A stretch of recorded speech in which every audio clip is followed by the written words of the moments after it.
The Winnipeg Jets have a busy schedule coming up, and with about 19 or so games remaining on the schedule, the Jets are going to be fighting an uphill battle to make the playoffs a firm reality.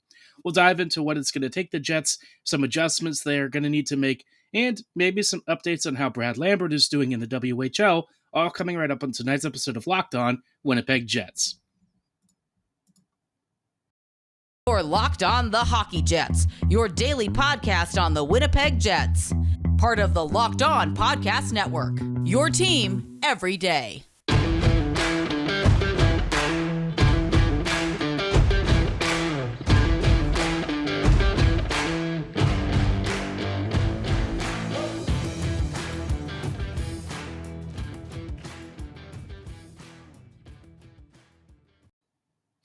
Hello, friends, and welcome to tonight's episode of Locked On Winnipeg Jets, part of the Locked On Podcast Network, your team every day.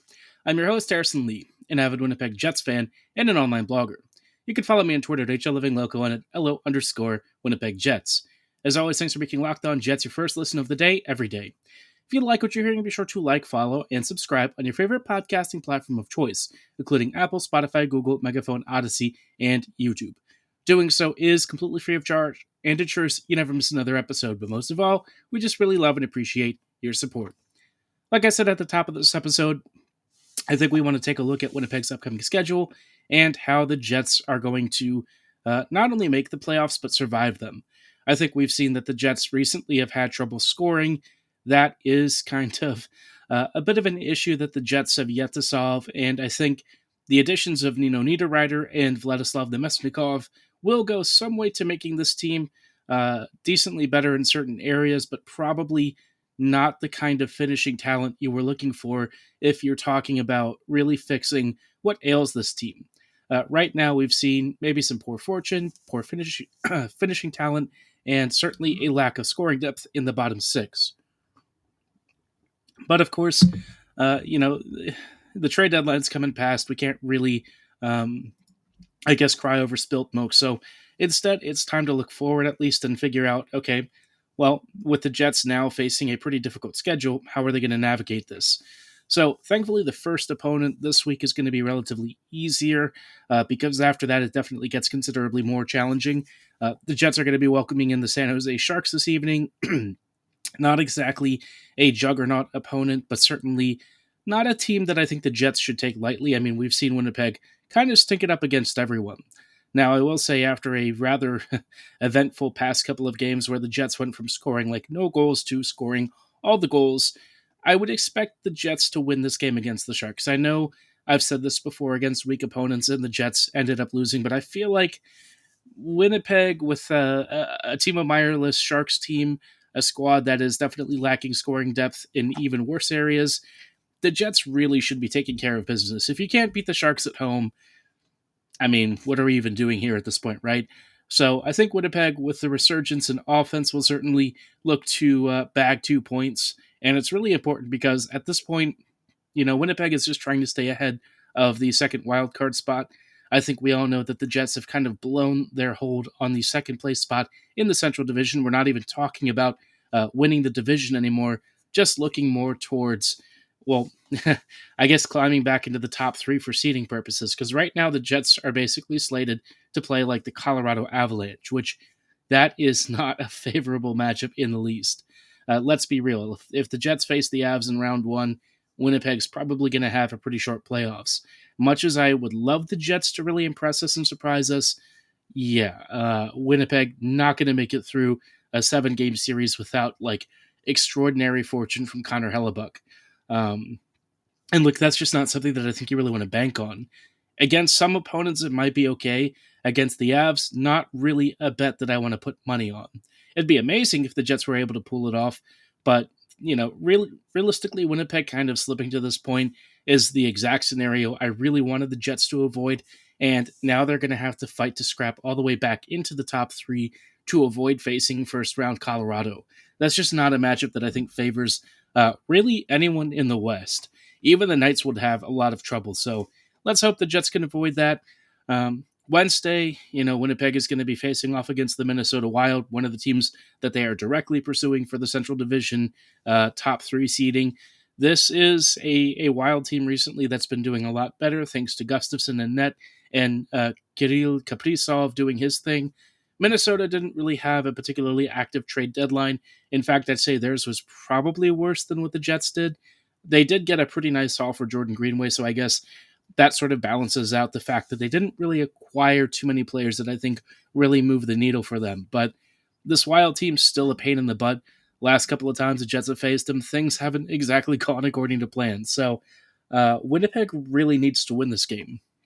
I don't want to say every game from here on out is a must win, but this feels kind of close to it just because of the standings implications, where the Jets are right now, and how much of the Central still remains in the balance to be decided.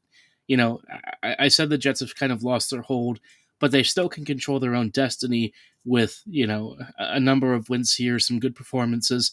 It's not like the Stars and some of these other teams are doing particularly well. I think the Jets could take advantage of a lull for some of these teams and try and claw back into that top three seeding.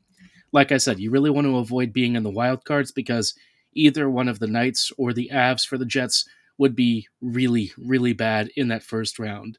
It would be a very short playoff stay. I don't even know if it would go the full 7 games. Winnipeg definitely wants to make sure that they are not in those spots here at the end of the season. But, Winnipeg doesn't really control that as much. They're going to have to try and win as many games as they can and also hope that their, competing rivals end up also losing some games here and there and dropping points. But with Winnipeg struggling recently, yeah, it's a bit of a toss-up, right? But, the next game is going to be really funny because we face the Florida Panthers again on Saturday. Yeah, the Panthers, not having a good season. Paul Maurice went to Florida and probably wishes he did not resign from Winnipeg because it's not been any easier for a team that was supposed to be competing for realistically a cup this year, and instead they look like they're struggling to even make the playoffs whatsoever. So I imagine Paul probably won't have much longer with this Panthers team. I think, despite not everything being on his shoulders, Florida is not going to sit around and be happy with the performance of that team. I suspect Maurice will not be lasting past this season. But after that, of course, the Jets' schedule is going to get considerably harder for the next couple of games. We'll dive into those Eastern Conference opponents and how the Jets might be able to salvage at least 1 or 2 points out of those games in just a moment. Before we go any further, though, I do want to shout out our friends and partners at Athletic Greens. Our next partner has a product that I use literally every day. I started taking AG1 because I was looking for a boost for my immune system, something to get my daily routines going, and a product that is affordable and convenient. If you're wondering what AG1 is, it's a single delicious scoop that gives you 75 high-quality vitamins, minerals, whole food source superfoods, probiotics, and adaptogens to kickstart your immune system. It's lifestyle friendly for all of those with keto, paleo, vegan, dairy-free, and gluten-free dietary restrictions, contains less than 1 gram of sugar, and does not contain GMOs, nasty chemicals, or weirdo stuff that you're not really into, because we all want the most natural, healthiest ingredients possible. It costs less than $3 a day, which is a lot cheaper than your daily cold brew habit. And, don't just take my word for it. Athletic Greens is backed by over 7,000 5-star reviews. It's recommended by professional athletes, trainers, and fitness enthusiasts just like you. So if you're ready to get started, it's time to reclaim your health and arm your immune system with convenient daily nutrition. It's just 1 scoop in a cup of water every single day. That's it. You need for a million different vitamins and pills to look out for your health. To make it easy, Athletic Greens is going to give you a free 1-year supply of immune-supporting vitamin D and 5 free travel packs with your first purchase. All you have to do is visit athleticgreens.com/NHL Network. Again, that is athleticgreens.com/NHL Network to take ownership over your health and pick up the ultimate daily nutritional insurance.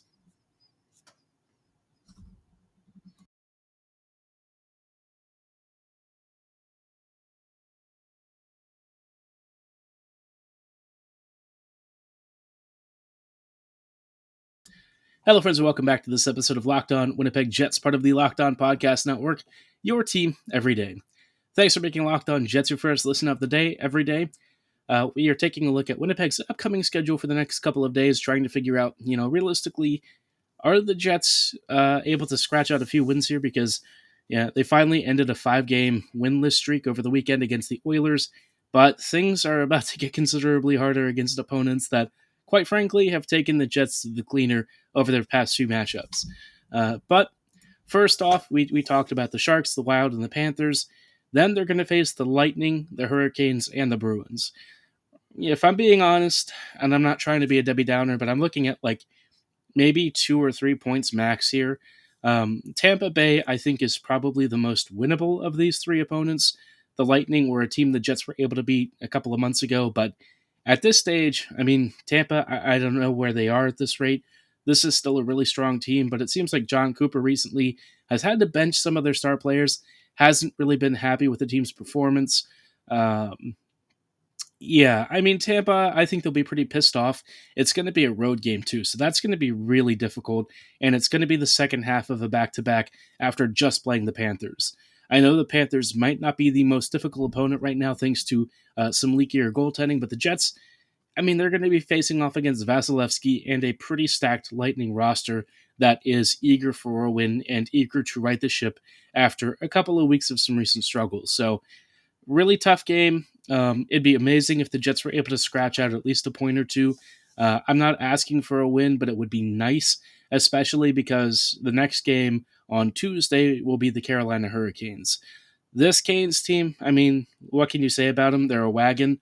They may not have every single elite goal scorer out there on their roster, but what they do have is a really deep, really talented play controlling team that's going to throttle the Jets if Winnipeg isn't careful. The additions of Shane Gostisbehere has been apparently decently impactful. He actually scored and assisted on a couple of goals this evening. And so, yeah, I mean, I would love for the Jets to at least get one of these two games a win, I guess, but I'm not really expecting much if I'm being honest. I'm trying not to be pessimistic, but I mean, look, the Eastern Conference is just way better than the West. The Jets have struggled against the West. I can't imagine that, their not so great record against the East is going to see a sudden jump here. I mean, Winnipeg has struggled to score until the past couple of games. I don't think it's going to be as easy to find goals against some of these top teams out east, especially with so many road games and the Jets not exactly having the best performances out there recently. The Jets will come back home for a game on the following Thursday on the 16th. They're going to be facing off against the Bruins. Uh, Boston, man. I mean, one of the best teams we've ever seen. I know that Boston at times has been a little bit, aided and assisted by its goaltending, but let's be real. This team has like less than what, 10 regulation losses or something this year. One of the most insane records, one of the most insane single season performances I've ever been alive to see. This Bruins team somehow got even better during the trade deadline. I don't know how that's possible, but they got better. So I guess if you're an Eastern Conference team, you probably just made a couple of trades and threw in the towel and said, that's it, because there's no way you're getting past Boston if you have to meet them. I say all this, and of course, the playoffs are always really weird and really random, so there's a chance that Boston somehow exits in the first couple of rounds. Not going to put money on that one, though. I think this Bruins team is built to last. I think if they're going for glory for one last time, this is about as good of a roster as you're ever going to see. Amazing team, amazing performance. Really wish it was somebody else other than Boston because I'm tired of New England sports being good, but that's a personal rant. Maybe some of you are Pats fans. I am sorry for you. I hate the Pats a lot. As a Ravens fan, certainly one of the banes of our existence recently. But the Bruins, at least, very interesting that they've cashed in all of their chips. Very tough game for the Jets and should be a fun one. Last time the Jets played the Bruins, it was very close. Winnipeg only lost on the last-second mistake. This time, maybe the Jets will have something to show for it. I don't know. It'd be nice to get a point out of this one or even a win. I think it would do a lot for the morale of the team and certainly for the fan base. We've all kind of been a little bit angsty recently, if we're being honest. The trade deadline was not exactly the happiest of times, and I'm sure a lot of us could use a little bit of good news to make us a little bit happier and less anti-front office. But speaking of good news, actually, I kind of wanted to talk a little bit about Brad Lambert because he's been lighting the WHL pretty consistently here, finally starting to find his footing. Seems like he is enjoying playing in North America now. And I want to kind of talk about his future with the team because it seems like with the Jets not really investing a lot of draft capital and assets at the trade deadline, that they're thinking about the future of the team. So we should too. Before we go any further, though, I want to shout out our friends and partners at Built.com. Those of you who have heard me talk about Built's products know that I'm personally a big fan of the Built Bar.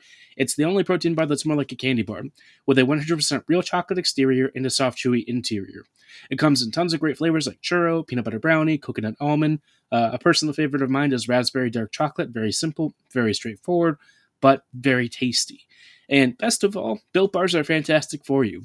They clock in at around 130 calories. They contain around 14 to 17 grams of protein and 4 to 5 grams of sugar. So, if you're looking for something that really is a candy bar without any of the guilt, Built Bars are a great substitute.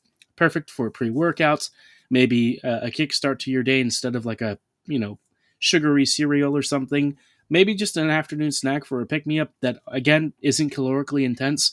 No matter what you want out of it, you can also find great flavors and choices at Built.com, where you can customize your own variety box or go in-store to pick up some of their most popular flavors in a couple of variety boxes from Sam's Club and Walmart. I guarantee you, if you give Built Bar a try, you won't regret it. Let me know how you find it, and tell me what your favorite flavor is at my social medias at HLivingLoco and at LO_Winnipeg Jets. Hello, friends, and welcome back to this episode of Locked On Winnipeg Jets. We are just wrapping up really quickly, talking about some fun stuff. Brad Lambert, I think for a lot of Jets fans, has probably been one of the few highlights of the past season. I mean, the start of this year was really fun for Winnipeg. Things have kind of tailed off. So we're looking for like really good news from somewhere. I guess if you're looking for something really fun and exciting, Brad Lambert seems to be one of the most talked about prospects for the Jets. He's got 27 points in 18 games since joining the Seattle Thunderbirds. He's been lighting it up with Dylan Genther. Yeah, this Thunderbirds team, man, just shut it down. They're going to win the championship. This team is unbelievably stacked. Unless Bedard somehow, rips apart, I guess, playoff opponents. But I'm not actually sure what his team's like status is in terms of the CHL. I haven't been following the league that closely, so me talking about the Seattle Thunderbirds like they're going to win it all is just me kind of joking around. But maybe they actually will. Maybe this team's going to be a wagon. All that to say, Brad Lambert has finally started finding his footing in North America, which is really good. I think playing at the pro level at first was a little bit much. You can tell that some of the scatterbrain decisions, some of the lack of confidence, and just the relative youth and inexperience definitely held him back a bit. You go to the Thunderbirds, a lot more of a supportive environment, a lot more to where his game is at right now, and it seems like the quality of competition is a little bit easier for him to sort of grow and work against. 27 points, though, in 18 games. Yeah, I think Brad's back. I think he's ready to go, and it'll be interesting to see what happens when his junior season ends. Not because he's going to come to the Jets or anything, but maybe he gets a look. I don't know. I wouldn't really bet on it. I think Brad still has a lot of work to do to develop at the pro levels, but we're seeing more and more of his game really starting to blossom. And I think for me, it seems like the Jets are kind of making him part of the next core. The fact that they weren't really willing to spend for Timo Meier tells me that guys like Lucius, McGroarty, Lambert, and then not spending towards the cap with the trade deadline stuff, it really feels like Winnipeg is thinking about that next iteration of this team, which I get to a point. I guess I'm slightly disappointed because I feel like this team still has a lot to offer with the right acquisitions and trades. Maybe next season they kind of go all in. Maybe they were just freaked out by seeing the East basically going to town in an arms race that, realistically only one team is going to emerge out of that conference. So it's like, what are you really spending for? So I get that thinking, I guess, to a point. But looking so far ahead already with this team just feels like it's overlooking what Winnipeg already has. But that said, I am excited about Winnipeg's prospects down the road. I think the Jets have drafted some really big, really cool players. Lambert is, of course, one of my most favorite prospects, somebody that I was banging my desk when he was available. I still didn't think the Jets were going to draft him, but they did. I think that's going to be to their benefit. Still one of the most talented wingers, playing junior hockey right now. Lucius, another player who unfortunately had a season end prematurely, but was already lighting the CHL up and doing pretty decently for the Moose, even though he had some struggles playing at the pro levels. Of course, Declan Chisholm still carving it up, even though he definitely has some stuff to work with, like the defensive side of his game. I think that is still very much a work in progress. But yeah, I mean, McGroarty, he's, tearing it up with Michigan, doing pretty well. So the Jets prospects overall, I mean, again, the future is looking bright and all. It's just, man, did I really hope for something a little more this year. But maybe the Jets still have enough to go on a deep run. Let's just hope that Hellebuck can kind of carry this team through, because most likely that's who it's going to have to fall to over the next few weeks. But let me know how you're feeling about the prospects and the future state of this team. Drop your thoughts and feelings about Lambert or something else in the comments below, or at my social medias at HLivingLoco and at LO_Winnipeg Jets. For tonight's episode, though, that is going to be all the time that we have. Thank you so much for making Locked On Jets your first listen of the day every day. Make your second listen game to game NHL. Every moment, every top performance, and every result with Locked On Game to Game, covering every game from across the NHL with local analysis that only Locked On can deliver. Follow Game to Game on Locked On NHL, available on the Odyssey app, YouTube, and wherever you get your favorite podcasts. I'm your host, Harrison Lee. Thanks so much for listening. Have a great night, and go Jets go.